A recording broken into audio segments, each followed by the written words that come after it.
berbahagia, puji syukur kehadirat Allah Subhanahu wa taala, Tuhan yang Maha Esa yang senantiasa melimpahkan rahmat dan karunia-Nya sehingga pada malam hari ini kita dapat bersama-sama hadir di Zoom meeting bersama komunitas Gumbili kami Bapak, yaitu kantin kajian rutin 30 menit dengan tema tips bercerita yang menarik bersama saya Susilawati yang akan bersamai Bapak Ibu semua dalam 30 menit ke depan.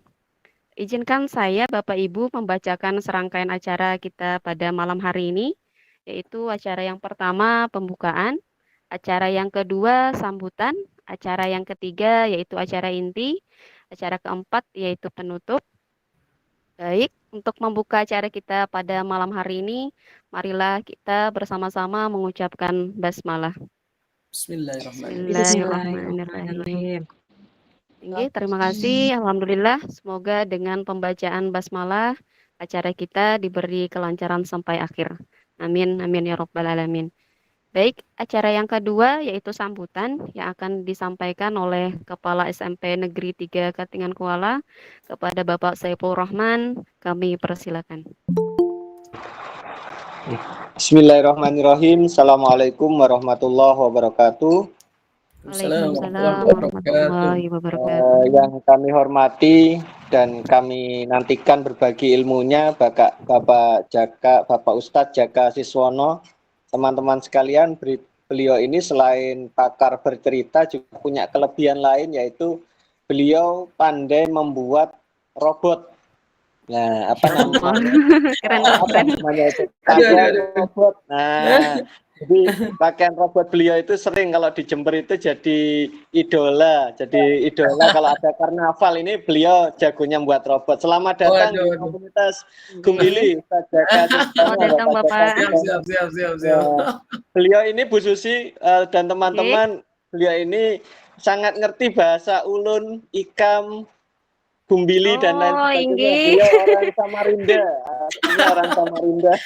Berarti bisa bahasa Banjar nggih, Pak? Bahasa ulun, ikam dan lain sebagainya. Nggih.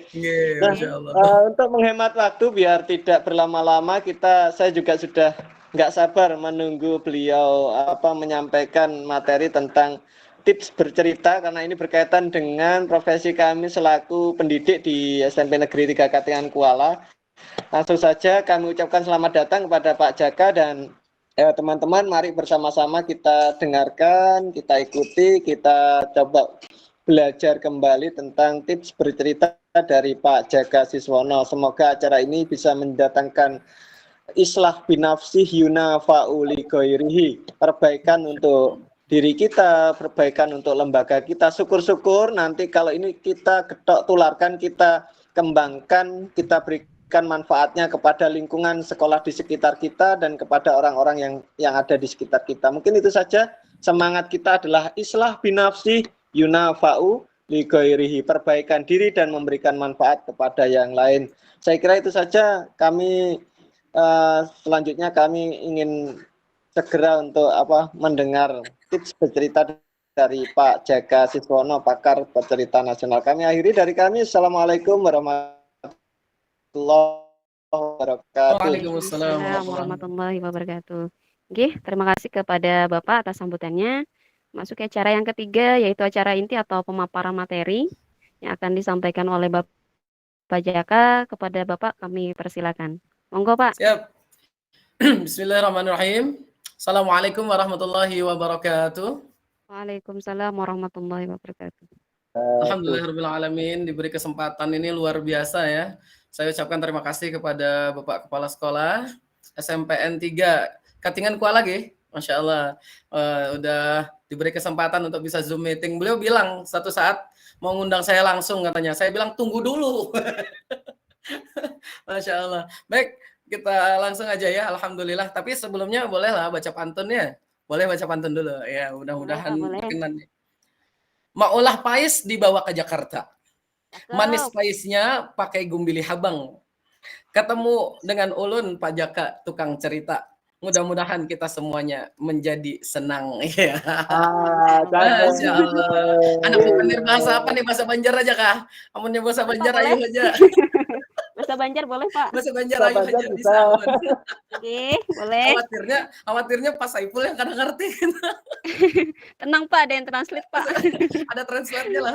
Inggih. Masya Allah.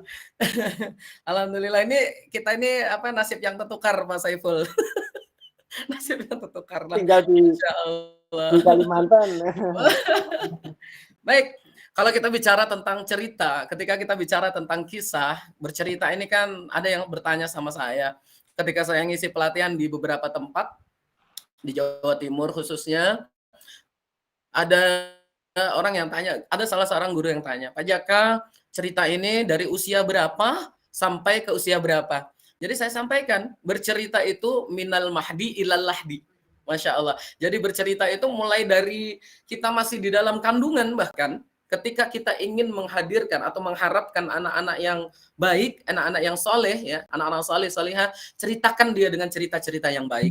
Ya, jadi saya itu pernah dapat satu video ini, Masya Allah, naudzubillah min dzalik ya, jangan sampai ya. Ada seorang bapak, ketika itu bapak itu nanya bagaimana, dia bertanya kepada anaknya yang masih bayi, yang baru belajar ngomong, ternyata si anak ini justru kalimat yang keluar dari mulutnya justru kalimat yang kotor.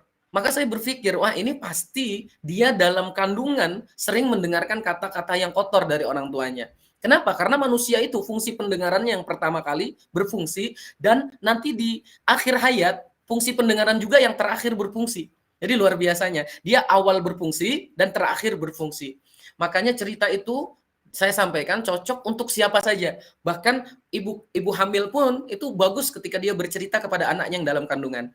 Nah, agar cerita lebih menarik, itu ada beberapa tips dari saya. Ini sebenarnya saya dapatkan dari guru saya, ya turun-temurun lah, ilmu turun-temurun. Guru saya di Jogja, namanya Kak Bimo, saya biasa manggil Ustadz Bimo. Beliau pencerita nasional, bahkan sering cerita di luar negeri juga, salah satunya di Palestina. Beliau pernah bercerita juga di sana. Nah, ketika berbicara tentang cerita, maka sebaiknya ada beberapa hal yang perlu kita perhatikan ya. Yang perlu kita perhatikan adalah usia. Nah ini kadang orang-orang nabrak aja nih, nggak tahu aja, asal cerita aja gitu. Padahal ada batasan-batasan usia yang cocok untuk anak ini, berapa durasinya, berapa lama dia bercerita, itu juga harus diperhatikan. Contoh ya, anak umur 4 tahun, itu daya konsentrasinya tuh nggak lebih dari 7 menit.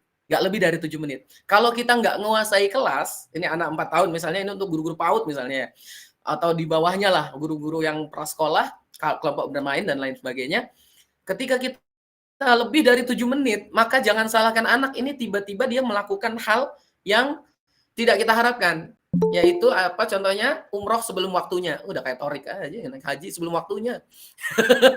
Nah, contohnya apa? Anak umur 4 tahun, kita ceritakan lebih dari 7 menit, maka jangan salahkan dia ketika dia tawaf di kelas, ketika dia lontar jumroh pakai topi temennya, ketika dia itu harus sa'i ke sana kemari. Karena apa?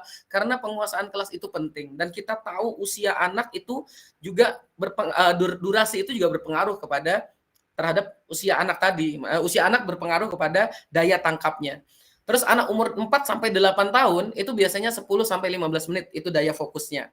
Dan untuk anak usia SMP atau SD kelas 6 lah ya, 8 sampai 12 dan seterusnya ke atas, itu bisa 25 menit. Kalau sudah ke atas lagi SMA, saya pernah 2 jam bercerita, mereka tidak pindah dari tempatnya. Nah, itu luar biasa sekali. Kita harus tahu usia-usia anak-anak atau siapa audiens yang kita hadapi. Kalau bicara di depan bapak-bapak bisa tahan lama, tapi bapak-bapaknya tuh ada yang main HP, ada yang pokoknya udah kesibukannya beda-beda ya. Dan ini ada tips yang ingin saya sampaikan ketika kita ingin cerita kita didengarkan oleh anak kita. Saya ngapunten, mohon maaf, saya tahun 2006 awal saya menikah, istri saya boyong ke Kutai Kartanegara, ke Samarinda, kita kerja di Kutai Kartanegara. Itu 5 tahun, 2006 sampai 2010 akhir kita kerja di sana. Sampai kemudian saya ke Jember, hijrah ke Jember 2011 sampai 2019 saya ngajar. Jadi pengalaman saya ngajar kurang lebih 13 tahun. Ada yang tanya, Pak Jaka kok bisa bercerita? Dari mana? Saya bilang dari pengalaman saya ngajar. Jadi ibaratnya kalau saya memberikan tips kepada Bapak Ibu guru, ini ibaratnya apa ya? Nguyai segoro. Enggak ya Tati ya, enggak ya Pak ya. Jadi kayak garemin laut gitu, tapi enggak lah, kita saling berbagi saja ya. Yang pertama, jika ingin cerita kita menarik adalah narasi. Narasi itu dalam artian pengantar cerita, itu harus ada. Jadi jangan tiba-tiba langsung cerita aja ke anaknya tanpa pengantar, itu anaknya bingung. Tapi bisa juga sih kadang-kadang kita langsung masuk ke cerita, tapi dengan cara hiperbola. Misalnya, Dor, ada sesuatu yang meledak. Ada apa ini anak-anak? Nah, itu juga menarik buat anak-anak ya.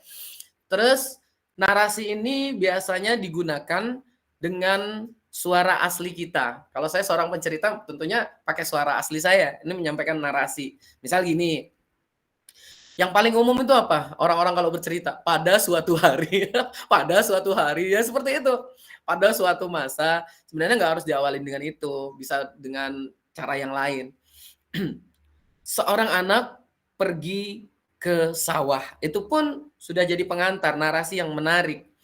Terus yang kedua, dalam cerita itu baiknya ada dialog, ya, ada dialog. Baiknya ada dialog dalam cerita. Misalnya menghadirkan 2 tokoh. Terus Pak Jaka gimana kalau ceritanya tuh hanya 1 tokoh aja?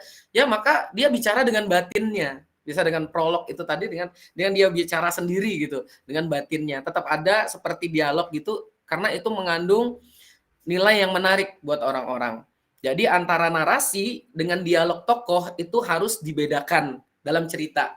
Contoh gini, lebih menarik mana? Saya contohkan ya. Mohon maaf, saya cerita tentang Nabi Ibrahim misalnya. Nabi Ibrahim itu memanggil anaknya Ismail. Ismail anakku, ayo datang ke sini, kata Nabi Ibrahim. Maka Nabi Ismail menjawab, iya ayahku. Lebih menarik mana dengan seperti ini misalnya. Nabi Ibrahim kemudian memanggil anaknya. Hai anakku, datanglah kemari.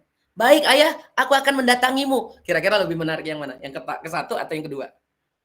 Yang kedua. Yang kedua. Yang kedua, karena ada perubahan suara di sana. Itu penting. Jadi ada dialog seperti itu. Nah, ada kaitannya dengan tips yang ketiga. Tips yang ketiga apa? Ilustrasi suara. Manusia itu memiliki 3 suara. 3 suara. Ini pasti punya. Semua orang pasti punya, insya Allah pasti punya. Kenapa? Karena ini suara dasar kita. Yang pertama adalah suara asli, biasa digunakan untuk narasi. Yang kedua adalah suara tinggi. Suara tinggi ini biasa digunakan untuk menirukan suara orang-orang yang suaranya misalnya suara perempuan gitu.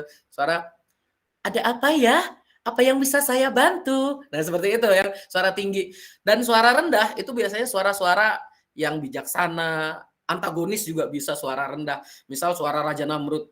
Hei, apa yang terjadi? Nah, kayak gitu, itu juga menarik buat anak-anak. Mana Ibrahim? Mana Ibrahim? Itu pakai suara rendah. Pakai suara rendah. Jadi ada suara tinggi. Kalau dari suara hewan, untuk suara hewan, suara tinggi itu biasa kita pakai untuk nirukan suara-suara yang melengking. Contoh suara ayam. Nah, itu. Melengking. Kalau yang ke bawah, yang rendah, itu biasanya suara sapi. Jadi gitu. Dan ketika kita bicara, ini bukan masalah usia ya. Saya cerita ke anak SD, SMP, SMA, bahkan anak kuliah, menirukan suara seperti ini, anak-anak senang mendengarnya. Audiens senang mendengarnya. Bahkan cerita kepada mbah-mbah, saya tirukan suara kayak gini, senang mendengarnya. Ini luar biasa ya. Jadi ilustrasi suara itu sangat diperlukan, atau efek-efek suara sangat diperlukan. Misal buka pintu, ceklek. Jadi ada kita mengilustrasikan suara itu menarik sekali. Dan yang selanjutnya adalah ekspresi. Ekspresi ini penting. Jadi cerita muka jangan datar aja. Datar aja. Jadi anak-anak kita tuh ya. Jadi ya gini ya. Apalagi kebanyakan saudaranya. Wah ini bahaya. Kalau orang pidato, ceramah, kebanyakan saudara, bahaya. Contoh gini nih. Saudara-saudara. Buat saudara-saudara yang nggak punya saudara, maka carilah saudara. Supaya saudara punya saudara. Begitu saudara-saudara. Bingung orang-orang yang dengar. Jadi pengulangan itu juga dalam public speaking itu tidak baik. Contoh apa? Kebanyakan Nah, jadi saya itu memerlukan kebanyakan nya itu orang jadi bingung, nggak dapat substansinya tuh, nggak dapat nilainya, nggak dapat gitu ya. Terus selain ekspresi, nah kalau ekspresi kan senang gimana? Senang. Nah gini. Jadi anak-anak hari ini Bapak akan cerita sesuatu yang menggembirakan. Ada kabar gembira, disesuaikan. Kalau ceritanya sedih, jangan ekspresi gembira. Jadi anak-anak, hari ini Bapak sedih. Ya kan nggak lucu kayak gitu malahan. Atau yang justru baliknya, anak-anak hari ini Bapak mau cerita yang lucu buat kalian. Tapi mukanya sedih. Anak-anak udah, ya Allah kasihan Bapak ini gitu. Mau cerita lucu tapi mukanya sedih. Nah, kan aneh gitu ya kan. Disesuaikan ekspresi. Yang selanjutnya adalah gerak. Gerak ini penting. Contoh gini, baca puisi. Baca puisi ini termasuk dalam public speaking. Kalau kita bicara tentang public speaking tuh banyak cabangnya. Salah satunya storyteller, ya. Terus pembawa acara, MC, siapapun mereka yang berhadapan lebih dari 2 atau 3 orang atau lebih, itu sudah public speaker namanya. Maka public speaking itu penting banget. Nah, ketika dia bicara di depan orang banyak, kalau dia tidak tidak ekspresi, contoh dia baca puisi, saya singgung tadi. Contoh baca puisi ini. 10 tahun yang lalu dia terbaring, tangannya gini, 10 tahun yang lalu dia terbaring, tapi bukan tidur, sayang. Ini tangannya gini nih, jarinya gini, sebuah peluru bundar. Nah, tapi tangannya kotak, kan nggak lucu, nggak nyambung. Jadi ekspresi gerak itu harus disesuaikan. Jadi harus sesuai. Ketika sudah sesuai, maka itu akan menarik. Dan yang terakhir, tidak kalah pentingnya, misal kita berhadapan sama audiens yang dari usia PAUD, TK, SD, bisa pakai alat peraga. Pak Jaka gimana kalau bicara sama anak SMP, SMA, dan kuliah? Apakah bisa pakai alat peraga? Di pengajian umum pun saya bisa pakai alat peraga. Apa alat peraganya? Viewer. Ya, jadi LCD proyektor itu, nah itu juga penting. Itu bisa kita gunakan sebagai peraga. Banyak sekali peraga yang bisa kita gunakan. Baik, selanjutnya sebelum kita ngobrol-ngobrol santai ini, ada beberapa indikator kegagalan seseorang itu dianggap gagal ya. Dia berbicara atau jadi public speaker yang gagal, itu ada beberapa indikasi. Yang pertama, kurang dalam mengendalikan audiens. Seperti yang saya singgung di awal, anak umur 4 tahun diceritain lebih dari 5 menit, tapi nggak ada ice breaking-nya. Nah, ini berarti dia siap-siap akan menghadapi orang-orang yang berhamburan kemana-mana. Bisa kita lebih dari 5 menit, tapi pakai ice breaking. Kita pakai ice breaking. Misalnya anak-anak perlu tepuk. Nah, anak-anak kecil tuh perlu tepuk. Ice breaking yang ya saya rasa Bapak Ibu guru lebih paham lah. Terus indikasi kegagalan yang kedua adalah lemahnya penguasaan materi. Kadang di tengah jalan blank. Jadi anak-anak, apa ya? Bapak lupa. Nah, itu bahaya itu. Jadi lemahnya penguasaan materi. Jadi waktu saya ngisi di Kediri, tempo hari ada guru yang tanya sama saya, Pak Jaka kok bisa ya punya banyak cerita? Pak Jaka kok bisa ya ini? Jawaban saya cuma satu, baca. Maka penting ketika kita itu menjadi seorang guru, menjadi pembelajar yang baik. Banyak belajar, maka banyak ilmu yang bisa kita sharing ke anak-anak kita. Kalau jadi guru malas baca, wah bahaya ini. Malah kita nggak akan berkembang. Ilmu kita nggak akan berkembang. Terus ada lagi indikasi kegagalan, belum memiliki keterampilan dalam penyajian cerita. Bagaimana solusinya? Banyak berlatih di depan cermin. Ya, nanti ada tips juga. Kalau misalnya ada yang nanya, saya jawab nanti ada tipsnya. Terus tidak menguasai psikologis perkembangan anak. Contoh tadi masalah umur, disesuaikan dengan durasi, itu harus. Kalau umur harus disesuaikan dengan durasinya. Dan yang terakhir, tidak mampu menggunakan alat peraga. Misal dia pakai pointer, tapi bingung nih pointernya buat apa nih? Main laser aja nih, ngejar cicak nggak? Supaya cicaknya ngejar nih, nah main pointernya gitu. Ini bahaya, pointer juga harus kita pahami cara kerjanya. Jadi banyak sekali hal-hal yang bisa kita lakukan untuk mengembangkan kemampuan bercerita kita. Kalau saya jujur, saya di rumah kan punya TPQ ya, punya TPQ. Jadi ini juga saya jadikan alat latihan, tempat latihan saya. Ketika saya punya satu bahan baru, punya jokes baru, punya sesuatu yang baru, saya cobakan dulu ke anak-anak di TPQ. Tapi bukan ini jadi percobaan gitu ya, kelinci percobaan, enggak. Saya cobakan tuh maksudnya apa? Ini menarik nggak buat anak-anak umur segini? Ini menarik nggak buat anak-anak umur segini? Makanya latihan di depan cermin itu sangat penting. Jangan kita pikir, wah Pak Jaka sudah jam terbangnya tinggi, nggak pernah latihan depan cermin. Jangan salah, saya juga masih latihan depan cermin. Menghadapi orang 2-3 orang dengan menghadapi, saya pernah nih ya, bukannya ini cuma berbagi cerita. Saya pernah kejebak, ada seorang yang undang saya, Pak Jaka, saya merasa terjebak ya. Pak Jaka, saya minta tolong Pak Jaka ngisi kajian acara untuk anak TPQ, untuk TPQ katanya gitu. Oh, saya dalam pikiran saya, TPQ paling banyak 100, 200 anak lah kalau dikumpulin beberapa TPQ. Tapi ternyata dekat hari H baru saya tahu, ternyata satu stadion. Dari 15.000 santri, saya harus berhadapan sama 15.000 santri TPQ dan saya harus berceritanya di tengah lapangan sepak bola JSG, Jember Sport Garden. Itu Ustadz Saiful Rahman, Pak Saiful Rahman saya rasa tahu tuh di mana tempatnya. Jadi saya harus bercerita di tengah lapangan, bener-bener dah ya Allah. Jadi ada yang tanya, Pak Jaka menghadapi anak 3 orang sama 15.000 orang sama apa enggak? Saya bilang sama. Kok bisa sama Pak? Sama dredegnya, sama groginya. Jadi tetap walaupun kita sudah jam terbang banyak, rasa grogi pasti ada. Tapi banyak ada caranya, ada tips untuk mengatasinya. Mau diceritakan sekarang apa sudah dulu ngobrol dulu? Diceritakan bisa. Oh, diceritakan dulu ya. Nah, jadi ada tipsnya ya. Tips supaya kita tidak grogi. Yang pertama, grogi muncul dari lupa juga. Nah, ada yang bilang, Pak Jaka kalau kita lupa di tengah jalan gimana Pak Jaka? Kalau kita sebagai seorang muslim, gampang. Kita istighfar. Jadi istighfar dulu ya. Kalau saya sebagai pencerita kadang bercerita di hadapan anak-anak TPQ, di hadapan anak-anak SD Islam gitu, saya lupa, saya langsung ajak tuh. Astagfirullah. Ayo anak-anak semuanya, astagfirullah. Saya ngingat-ngingat itu. Sambil nginget-nginget itu. Jadi itu pentingnya istighfar. Karena kadang kan lupa itu kan dari setan ya. Masya Allah. Terus selanjutnya tipsnya apa? Yang selanjutnya adalah sebelum kita tampil, selain penguasaan materi, sebelum tampil, selesaikan dulu urusan kita. Jadi ketika kita ini kan seorang guru. Kalau seorang guru itu, Ustadz saya dulu pernah bilang gini, guru saya dulu pernah bilang gini, dosen saya pernah bilang gini juga. Kalau jadi seorang guru harus bisa menjadi aktor yang baik. Jadi seperti itu. Misalnya kita punya masalah di rumah nih sama pasangan. Seorang istri lagi tengkar sama suami. Lagi pasti masalahnya beban banget. Sampai ke sekolah, itu ditinggalkan masalah itu. Jangan dibawa ke kelas. Anak-anaknya sudah siap menerima belajar karena ibu gurunya sedang pusing habis tengkar sama suaminya, masuk kelas, masuk pintunya nggak dibuka secara baik-baik, ditendang pintunya. Waduh, woi, anak-anak, wah, anak-anak.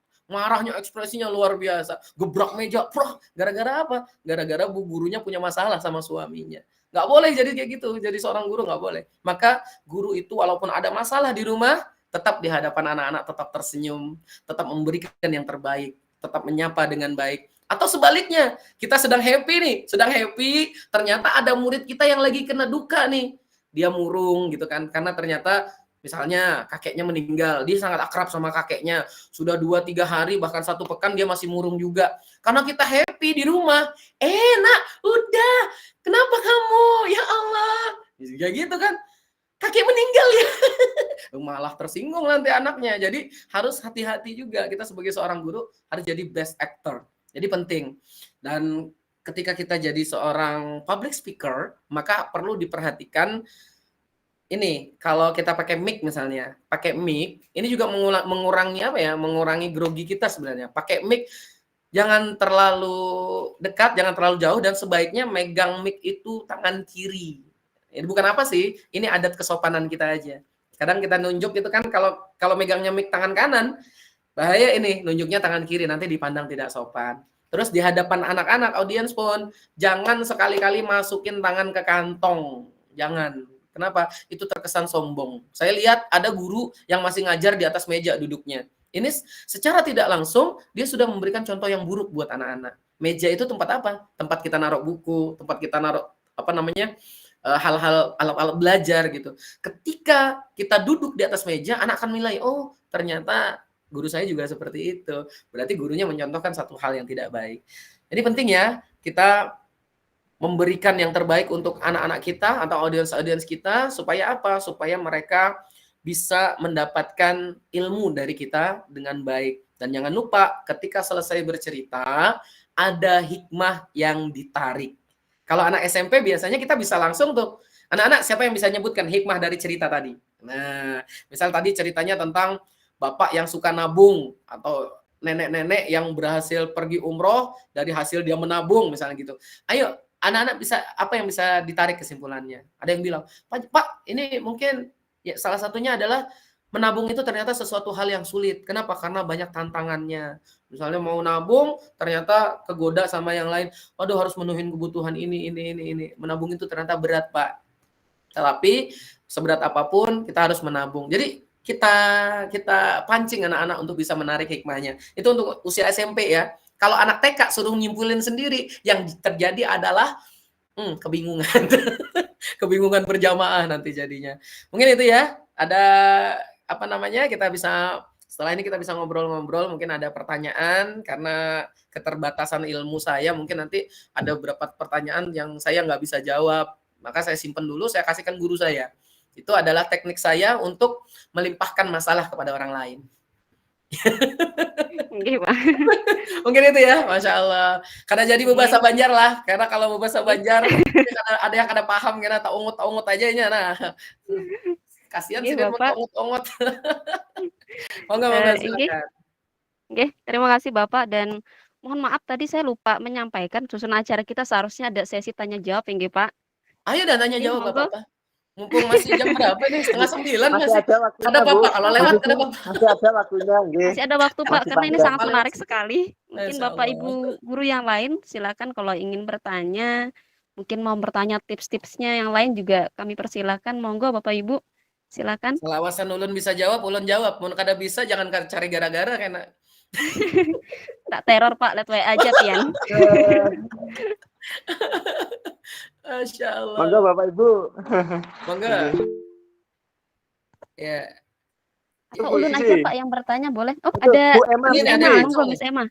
Ada Miss yang Emma, Miss Emma. Silakan nggih.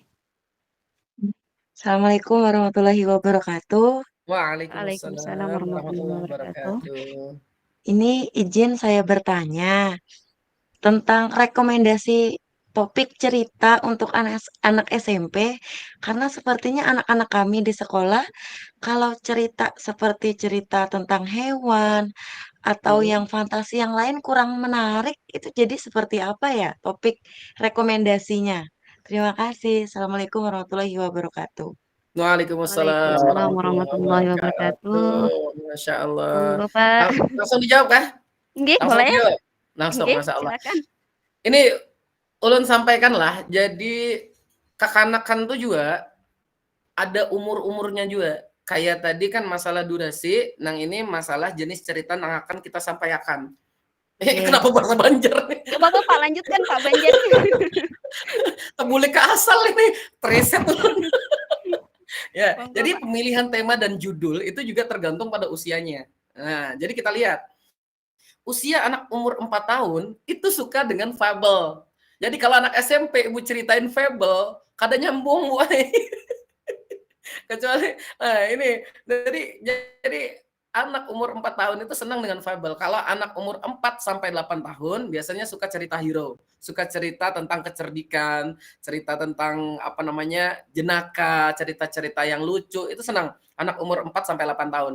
Anak umur 8 sampai 12 tahun, ini kira-kira kelas berapa lah? Kelas 3 sampai kelas 6 SD, itu sukanya cerita fantastis. Cerita fantastis, rasional, terus kayak saga, itu cerita petualangan, itu anak-anak suka 8 sampai 12 tahun. Terus anak SMP apa? Anak SMP ini, Bu, kalau kita kondisi sudah apa ya? Ini tuh sudah hendak memasuki masa dewasa, tanggung lah ibaratnya tuh tanggung. Dari remaja mau ke dewasa, maka cerita apa yang cocok? Cerita yang cocok adalah bagaimana menceritakan satu hal yang berkaitan dengan tujuan hidup. Jadi kayak gitu. Selama ini saya cerita ke anak-anak SMP, pasti saya singgung tentang cerita-cerita yang berkaitan dengan kehidupan kita. Karena apa? Karena mereka tuh pengen tahu apa sih tujuan hidup kita. Saya selalu tanya, kalian sudah SMP, umur berapa sekarang? Umur 13 sampai umur 16 misalnya. Apa yang jadi tujuan hidup kami apa? Jadi tujuan hidup kalian ini apa? Ada yang nyampaikan hendak jadi kayak ini, hendak jadi pengusaha, hendak jadi pebisnis. Maka carilah cerita-cerita tuh yang sesuai dengan itu. Contoh misal, kalau kita dalam Islam, kita punya Abdurrahman bin Auf, seorang pedagang pebisnis yang luar biasa. Anak-anak pasti suka dengan cerita itu. Kenapa? Anak SMP pasti suka dengan cerita itu. Kenapa? Karena wah ternyata kayak itulah kehidupan lah. Ternyata kayak itu kehidupan. Ketika Abdurrahman bin Auf ditawarkan, wahai Abdurrahman bin Auf, engkau ditawarkan nih harta, ini rumah, kamu boleh pakai. Apa yang dijawab oleh Abdurrahman bin Auf? Tunjukkan kepadaku pasar. Maka dalam waktu 1-2 bulan, Abdurrahman bin Auf bisa menguasai yang handal. Jadi cerita ke anak SMP, itu ceritakan cerita-cerita seperti itu. Bisa juga cerita singgung sedikit masalah kasih sayang. Wah, senang tuh anak-anak. Hari ini kita bicara tentang cinta. Wah, itu anak-anak senang tuh. Heboh sudah. Kita arahkan cinta yang benar. Usia kalian tuh cintanya ke orang tua. Kayak apa membahagiakan orang tua. Nah, itu. Jadi jangan disalah persepsikan kayak gitu. Jadi cerita yang kalau menurut saya dan juga teman-teman di komunitas saya, cerita yang pas untuk anak SMP adalah bagaimana sudah masuk ke dunia realita. Jadi anakku, tidak semuanya kehidupan itu sesuai dengan yang engkau harapkan. Pasti ada sesuatu yang nanti tidak tidak sesuai dengan keinginanmu. Maka sebagai seorang manusia, kita harus tetap bersabar dan tetap bersyukur supaya kita ini bisa terus berjuang, tetap semangat. Jadi kayak gitu, Bu. Ini masukan saya. Ayo, banyak-banyak kita sebagai guru baca tentang riwayat hidup orang-orang yang sukses. Nggak harus cerita nabi, nggak harus cerita sahabat, bisa cerita-cerita orang sukses yang lain. Contohnya tuh Khairul Tanjung, pemilik Trans TV ya, Transcorp. Itu kan ceritanya luar biasa. Khairul Tanjung seorang anak singkong. Kenapa dia hidupnya, hidupnya zaman dulunya tuh ya Allah kayak gitu. Pokoknya menderita banget lah. Tapi bagaimana dia bisa membangun perusahaan yang sangat besar karena kegigihan dan kesabaran. Itu cerita lebih menarik ketimbang ibu ceritakan dia tentang fabel. Anak SMP nggak suka fabel, sudah mulai nggak suka. Jadi seperti itu ya Bu ya. Jadi lebih ceritakan yang relate aja ke anak-anak. Yang relate lah sama kehidupan mereka. Ada lagi mungkin? Terima kasih. Ada lagi Bapak Ibu? Ini kayaknya perlu ini Pak Saiful Rahman, kayaknya perlu dikasih door prize nih yang nanya ya. Boleh. Masya Allah. Aduh. Jadi apa ya, saya ada buku tapi cuma 20 halaman. Bukunya tuh cuma 20 halaman, buku tipis aja. Itu tips sukses bercerita ala Pak Jaka. Jadi nggak usah jauh-jauh dulu dah. Ayo yang tanya tadi, insya Allah kita kirimin bukunya Pak Saiful Rahman. Tenang aja. Ya, terima kasih. Kita kirimin, tapi ongkir ditanggung Pak Saiful Rahman. Membawa acara kada dapat loh Pak. Dapat tapi ongkir ditanggung Pak Saiful Rahman. Siap. Aduh. Gaya Pak lah. Ada lagi yang nanya? Boleh ulun Pak, boleh. Boleh betakon nggak ada ulun? Boleh, langsung aja bahasa Banjar juga. Ada apa? Boleh, bahasa Banjar atau bahasa Indonesia? Ini bahasa Indonesia aja Pak ya, biar Pak Saiful paham. Ini izin bertanya Pak. Ini kita sebentar lagi ada anak-anak mengikuti ajang lomba insya Allah sebentar lagi. Dan ini menceritakan tentang storyboard gitu Pak. Kebetulan tampilnya dia sendiri dan isi ceritanya tentang pengalamannya. Apakah perlu diisi dialog pada saat isi konten cerita itu disampaikan ke audiens Pak? Karena yang menyampaikan ini dia sendiri, tidak ada temannya gitu, individu sifatnya. Usia SMP gitu loh Pak, usia SMP. Bisakah seperti itu Pak? Nggih, terima kasih. Langsung jawab ya. Nggih Pak, nggih.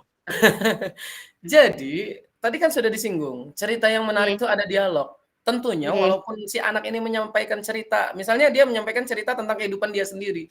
Dalam kehidupan dia sendiri, kecuali anak ini tinggal di hutan sendirian, baru dia ngomong dengan kolbunya sendiri, bicara dalam hati sendiri, dengan pikirannya sendiri. Tapi karena anak ini kan misalnya dia menceritakan kesehariannya.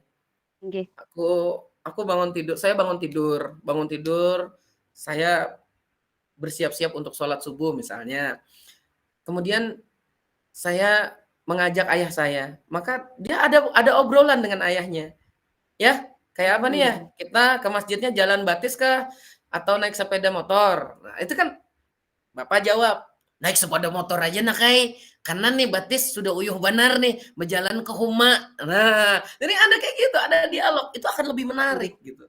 Dan saya pengalaman jadi juri bercerita, saya lebih senang kepada apa ya, mereka peserta tuh yang kreatif gitu. Cerita dialog dengan gitu, Pak, ya? suara-suara yang menarik gitu. Ajarin aja anaknya bicara. Kamu bisa nggak pakai suara yang misalnya nirukan suara Abah, kayak Abah Bepandir kayak apa? Bisa kan kamu umpati Abah Bepandir kayak apa? Kamu contohkan aja kayak apa kena bercerita di depan umum pakai gaya bahasa Abah. Ekspresinya juga. Nak, ikam kada sholat kah? Nah, Abah nih berharap ikam nih rajin sholat, nak kai. Anu baik, ulun tuh apalah berat benar amun sholat. Kenapa berat? Sholat tuh kada disuruh nunjul otok, nak kai. Sholat itu penting. Nah, misalnya gitu kan, itu jadi dialog juga dan itu punya nilai plus saya rasa. Jadi perlu ada dialog, perlu ada narasi juga. Lomba cerita itu bagusnya seperti itu gitu. Ya, Monggo misalnya ada tanggapan lain silakan. Oke. Terima kasih Pak, luar biasa. Bapak Ibu yang lain monggo. Silakan. Ada yang mau bertanya lagi? Bu Leha itu Bu, angkat tangan. Bu Siti Juleha, silakan Bu. Nah, amunnya Siti Juleha ini anu yakin bener orang Banjar sih nih. Campuran Pak, Jawa Sunda Pak. Jawa Sunda Pak. Jawa Sunda, Masya Allah.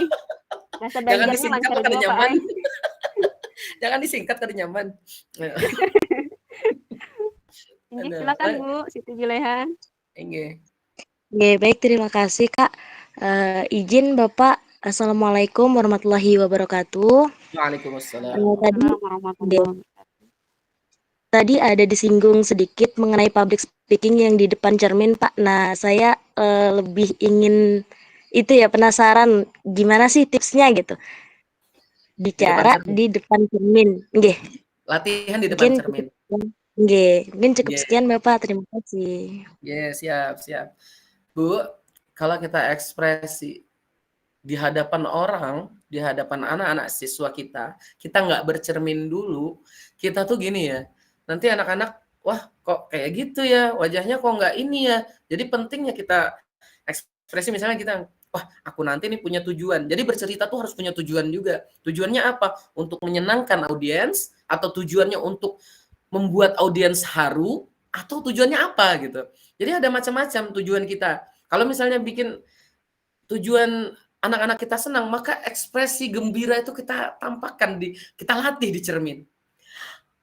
Itu gimana kalau kita di cermin kayak gitu, bagus apa enggak? Gitu. Anak-anak. Gitu. Itu bagus apa enggak? Jadi kita latih. Nanti kalau misalnya kita anak-anak bukannya senang lihat kita malah takut. Kita malah takut, ini bahaya nanti. Jadi latihan di depan cermin itu sebenarnya untuk menambah kepercayaan diri kita saja. Jadi untuk menambah apa namanya ya? Kadang kan ada orang yang dia tuh kalau sudah berhadapan sama audiens yang agak banyak tuh sudah megang mic aja udah kayak kena gempa gitu, kena gitu ya. Pengalaman saya dulu azan pertama kali. Masih SMP, ulun disuruh azan, Masya Allah. Azannya tuh ulun kada bisian vibra suara, tapi tiba-tiba vibra keluar. Allah, nggak keluar. Allahu Akbar, gitu. Keluar vibranya tuh. Tapi vibra yang tidak pada tempatnya. Biasanya kalau orang grogi kayak gitu. Nah, maka latihan di tempat depan cermin itu untuk melatih kepercayaan diri kita, ya. Jadi ada orang yang keliru menyampaikan, ada guru yang keliru menyampaikan. Contoh gini, kita sampaikan. Saya mau tanya dulu sama guru-guru semua di sini. Bisa jawab apa enggak? Lawan dari kata percaya diri apa? Ayo. Lawan dari kata percaya diri. Apa lawan dari kata percaya diri? Minder, Ustaz. Nah, itu benar. Tepuk tangan dulu. Ustaz Pak Saiful Rahman, benar. Jadi banyak orang yang keliru. Guru yang keliru menyampaikan. Apa? Nah, ayo maju. Kamu jangan malu. Ayo maju, kamu jangan malu. Bukan malu, jangan minder. Karena malu itu adalah kata positif. Malu itu kata positif. Makanya ngapunten di dalam Islam ada hadis Nabi, al-haya'u minal iman. Jadi malu bagian dari iman. Nah, ketika kita salah menyampaikan, nanti anak-anak salah persepsi. Malu itu penting. Maka lawannya malu apa? Lawannya percaya diri tadi kan, lawannya percaya diri kan minder, ya kan? Nah, sekarang yang cocok apa nih? Kalau lawannya malu apa? Sekarang malu bukan malu kayak tukang itu, bukan. Lawannya malu apa? Kalau lawannya minder kan percaya diri. Kalau lawan malu apa? Ada yang tahu nggak? Ada yang tahu? Lawannya malu itu adalah liar. Lawannya malu itu adalah, mohon maaf bahasanya agak nggak enak, binal. Banyak anak-anak yang tampil di TikTok, ya, dia hijaban tapi joget-joget nggak karuan misalnya, atau menunjukkan sesuatu yang tidak layak untuk dipublish gitu, tidak layak untuk ditampilkan di depan umum. Maka ini juga tidak baik untuk anak kita. Latih kepercayaan diri mereka dan sampaikan percaya diri itu lawannya minder, bukan malu. Jadi malu itu sudah kata positif, jangan dinegatifkan. Jadi gitu ya, kita latihan di depan cermin itu sebenarnya untuk menambah nilai kepercayaan diri kita. Oh, saya pede nih, saya pede. Tapi pede yang berlebih akhirnya jadi seperti Namrud. Pede yang berlebih akhirnya seperti Firaun. Maka pede juga ada batasannya. Percaya diri juga ada batasannya. Jangan sampai percaya diri itu justru memunculkan rasa sombong kita. Nah, itu juga ada kaitannya dengan public speaking. Kadang kita berbicara di depan umum, sudah mandang orang, wah aku nih pokoknya jago ngomong lah, gini.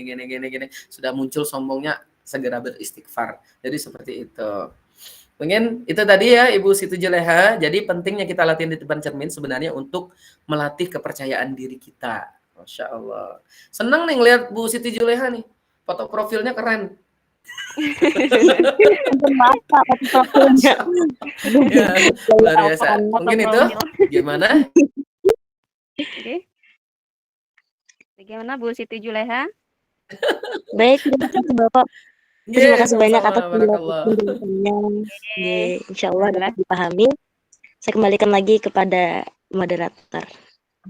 Oke, terima kasih Bapak, dan mohon maaf sepertinya untuk sesi tanya jawab kita akhirnya sampai di sini dulu nggih Pak, karena waktu kita. Oke. Berarti permisi Bu, siap-siap ada sesi 2 nih kayaknya. Oh nggih. Sesi apa Pak? Nggih, kenapa Pak? Apa namanya? Pak Jaka, permisi sebelumnya Pak Jaka, sekaligus nawari nih tanggal 19 Oktober bisa nggak ngisi ngaji parenting Pak Jaka? Di mana tuh? Ceritanya kita Zoom juga? bikin layar lebar. Nah, nanti yang dengarkan orang tua banyak, bisa nggak Ustaz Jaka? Kayaknya menarik nih. Kenapa? Jadi Pak Jaka di sana kita putarkan layar lebar. Nah, kita dengarkannya di sini rame-rame. Masya Allah. Siap. Insya Allah tanggal 19 Oktober insya Allah. 19 Oktober. Berarti saya tandain ya. Saya tandain ya Pak ya. Ini bukunya. Insya Allah. Masya Allah. Ya Allah. Jadi tips sukses bercerita ala Pak Jaka. Jadi nggak usah ekspektasi terlalu tinggi dulu. Ini masih ala Pak Jaka nih. Nggih Pak, nggih. Luar biasa bisa tuh Pak. Ditambahin, bisa dikritisin ya. Ini bukunya juga tipis. Kenapa? Saya pengalaman bikin buku tebel yang baca males. Makanya bukunya tipis-tipis aja. Namanya juga tips kan. Tips nanti dikasih dikit ya, tipis gitu. Jadi ini insya Allah nanti Pak Saiful Rahman, ini saya serahkan penanyanya berapa tadi? Penanya 3 ya. Saya serahkan 3 nanti. Kalau Pak Saiful Rahman mau nambah silakan ya, kita urusan di belakang nanti ya. Siap.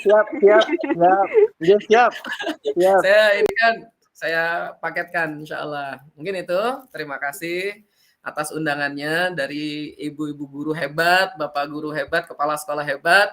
Mudah-mudahan saya doakan SMPN 3 Katingan Kuala menjadi sekolah yang lebih maju lagi, lebih hebat lagi, memiliki guru-guru atau tenaga pendidik yang luar biasa, melahirkan generasi-generasi yang juga luar biasa. Amin, Allahumma amin. Sekian dari saya, mudah-mudahan manfaat. Saya kembalikan kepada pembawa acara. Silakan Bu Susi gitu. Silakan. Terima kasih. Alhamdulillah, terima kasih Bapak atas materi yang sudah disampaikan. Isinya sangat luar biasa dan sangat menarik sekali. Bahkan waktunya sepertinya kurang ini. Luar biasa, isinya menarik sekali. Insya Allah apa yang Bapak sampaikan, insya Allah kita implementasikan kepada anak-anak Pak. Semoga dalam pembelajaran kami bisa lebih menarik lagi, menarik minat mereka, fokus mereka ke kami juga. Amin. Terima kasih. Kami ucapkan. Oh iya, satu lagi Bu, sebelum ditutup, satu lagi sebelum ditutup. Pak Saiful ada salam dari muridnya. namanya Mas Sofyan Hatta. Ya, itu grup akapela saya, Pak. Ada salam katanya buat jenengan. Masya Allah, mudah-mudahan sehat selalu katanya gitu. Ya, amin, amin. Beliau adalah murid pertama saya, angkatan pertama. Barakallah. Oke. Jadi ini juga Bu Susi dan teman-teman yang lain, kami juga selain pencerita, kami juga punya grup akapela, juga tukang bikin kostum. Jadi istilahnya tuh apa? Opo wae tak lakoni yang penting halal. Kadang saya pagi-pagi nyuci piring juga, Bu. Kadang nyuci baju ya biasa. Luar biasa, Pak. Mungkin itu saja. Terima kasih semuanya. Wallahul muwaffiq ila aqwamit thoriq. Assalamualaikum warahmatullahi wabarakatuh. Waalaikumsalam warahmatullahi wabarakatuh. Nggih, terima kasih. Mohon maaf nggih Pak, apabila kami ada salah bicaranya, ada kata-kata yang kurang berkenan, mohon maaf. Oke, kami akhiri. Sekian dari kami. Wassalamualaikum warahmatullahi wabarakatuh. Waalaikumsalam warahmatullahi wabarakatuh.